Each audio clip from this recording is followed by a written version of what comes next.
কে এল family ব্লগসে আমার সকল বন্ধুদের অনেক ভালোবাসা, অনেক স্বাগত জানিয়ে আমি আজকে ব্লগটা স্টার্ট করছি। আজকে শুক্রবার, তো এখন বাজে 11:50। মর্নিং বলতেই পারি, গুড মর্নিং। ছেলে আমার চলে গেছে পরীক্ষা দিতে, আজকে সায়েন্স পরীক্ষা। সকাল থেকে ওকে নিয়ে একটু ব্যস্ত ছিলাম। সায়েন্সটা একটু কাঁচাও, সায়েন্সটা একটু করতে দেরি হয়। এগুলো সব ঠিক আছে, এই সাবজেক্টগুলো সকাল থেকে 10টা অবধি পড়ালাম একদম টানা পরিয়ে। তারপরে ও স্নান করলো, ক্রিম টিম মাখিয়ে মুড়ি টুড়ি খাইয়ে আগে স্কুলে পাঠিয়ে দিলাম। পাঠিয়ে দিয়ে আমি আনাজটা করলাম। আনাজ বলতে সেরকম কিছুই নয়, মাছ আলুর ঝোল হবে, আলুটা কেটেছি, শশা ওই যে মুড়ি দিয়ে খাওয়া হয়েছে, আর ওকে নারকল দিয়েছি, চানাচুর দিয়ে খেয়ে চলে গেছে। বললাম যে ভাত করবারও আজকে সময় ছিল না, যদিও কারণ ওকে সায়েন্সটা একটু দেখতেই হতো, আর সায়েন্সের মাস্টারও ছিল না, যেহেতু সায়েন্সটা আমিই পড়াই, একটু দেখতেই হতো। তো এখানে আমার মাছ ভাজা হয়ে গেছে, দেখতে পাচ্ছ ওই যে মাছ ভাজা হয়ে গেছে। আর আলুটা যেহেতু সিদ্ধ করিনি, সেহেতু ভালো করে কষিয়ে আগে বসিয়ে দিয়েছি। আর এখানে ভাতটা 1 ফুট হয়ে গেছে, সম্ভবত হয়ে যাবে, ডিম সেদ্ধ হয়ে গেছে, সবই হয়ে গেছে। ভাতটা যদি নাও হয়, একটু যদি শক্ত থাকে, আমার ছেলে আবার শক্ত শক্ত ভাত পছন্দ করে, একদম নরম ভাত একদম পছন্দ করে না। তো ওখানে আলুটা সেদ্ধ হয়ে গেলেই, একটু সেদ্ধ হয়ে গেলেই আমি মাছটা দিয়ে দেবো। মাছটা আবার বেশি গলে যাওয়া পছন্দ করে না, খাওয়ার ঝামেলা প্রচুর। এদিকে আমি করে খাইয়ে দিলে সবটি খেয়ে নেয়, তেঁতো থেকে শুরু করে নিম পাতা থেকে শুরু করে সবই খেয়ে নেয়, কিন্তু ওই যে মাছটা বেশি গলে যাওয়া যাবে না। গরম গরম মাছ ভাজাটা খুব পছন্দ করে, কিন্তু গরম গরম মাছ ভাজাটা আর হবে না। সেই জন্য প্রথমে বললো ডাল খাবো, ডাল আর মাছ ভাজা। ঠিক আছে, তাহলে গ্যাসেই করে নেবো ডাল আর মাছ ভাজা। তারপরে বললো যে না, ডাল মাছ ভাজা দিয়ে খেতে পারবো না। আমি যে তাহলে আলু দিয়ে তরকারি করি, বললো কপি আলুর তরকারি করো। আমি কালকে কপি আলুর তরকারি হয়েছে, আবার আজকে কপি আলুর তরকারি, রোজের ভালো লাগে না, সেই জন্য শুধু আলু দিয়ে তরকারি করছি। ডিমটা খাওয়াবে সন্ধেবেলা, খাবে ডিমটা সন্ধেবেলা খাওয়া। আজকে দুধ দিয়ে যায়নি, কি হয়েছে জানি না, গোয়ালার দুধ দিয়ে যায়নি, তো দুধ তো আজকে খেতে পাবে না। ভালোই হয়েছে, ডিমটা সেদ্ধ করলাম। এবার মাছটা দিয়ে দিই, চলো।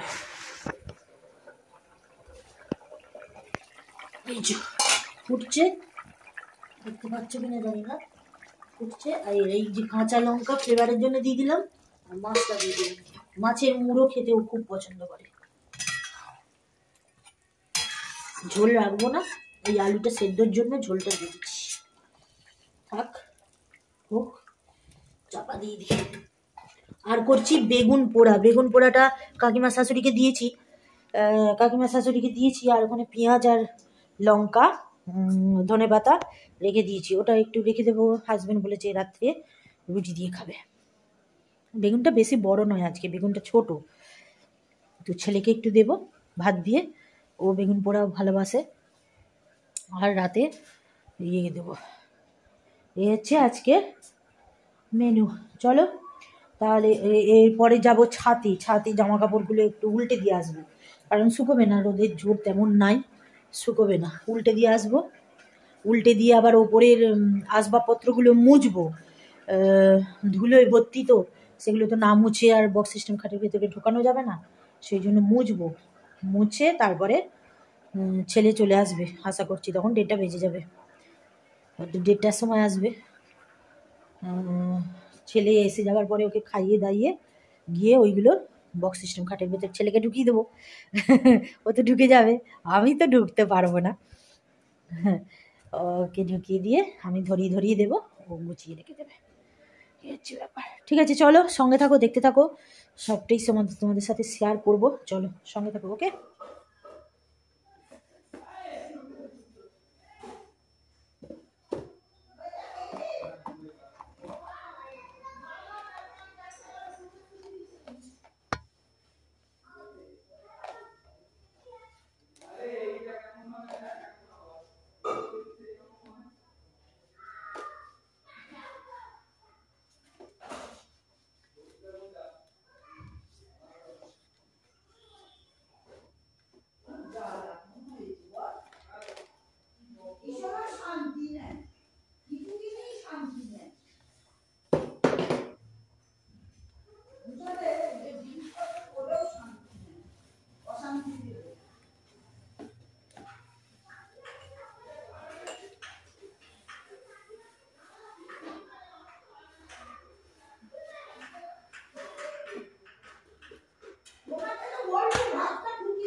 এই দেখো এগুলো সব ঢুকবে, এগুলো সব মোছামুছি করলাম, সব মোছা হয়ে গেছে এই যে।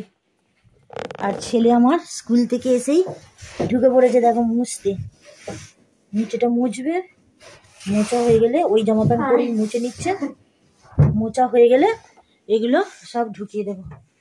ঠিক আছে চলো এগুলো সব ঢুকিয়ে দেওয়া যাক, তারপরে ফিরে আসছি। ওকে, তো গুড আফটারনুন বন্ধুরা, এখন বাজে 2:40। খাওয়া দাওয়া করে পরিষ্কার টরিষ্কার করে স্নান করে ছেলেকে লেবুর রস করে দিলাম, খেলো, খেয়ে ওপরে চলে এসছি। এবার ওকে ঘুম পাড়াবো, ওই যে মোবাইল দেখছে, এবার ঘুম পাড়িয়ে দেবো। তো এদিকে আমার সব কিছু মোটামুটি পরিষ্কার হয়ে গেছে দেখো, সবই ঢুকিয়ে দিয়েছি, শুধু এই দুটো ভেতরে ঢোকেনি, এই দুটো টুলটাও ঢোকেনি, তো ওইগুলো বাইরে রেখেছি, ওই জন্য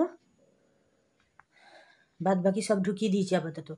আর সন্ধেবেলা যদি স্বপন কাকাবাবু আসে তাহলে ইয়েটা বার করে দেবো, খাটটা ওখানে ওই ঘরেরটাই জবরজাই হয়ে আছে।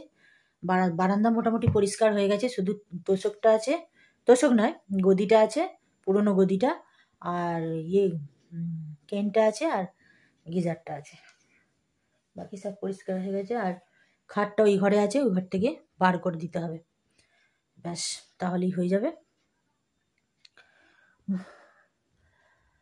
এবার একটু হাজব্যান্ডকে ফোন করব, খেলো কিনা দেখি, তারপরে ছেলেকে ঘুম পাড়িয়ে দেবো। যদি ঘুম আসে তো আমার একটু ঘুমোবো, না হলে ওই শুয়ে বসে পায়চারি করে এভাবে কাটিয়ে দেবো। ঠিক আছে চলো, উপর থেকে জামা কাপড় এনে তো গুছিয়ে রেখে দিয়েছি, সবই কমপ্লিট।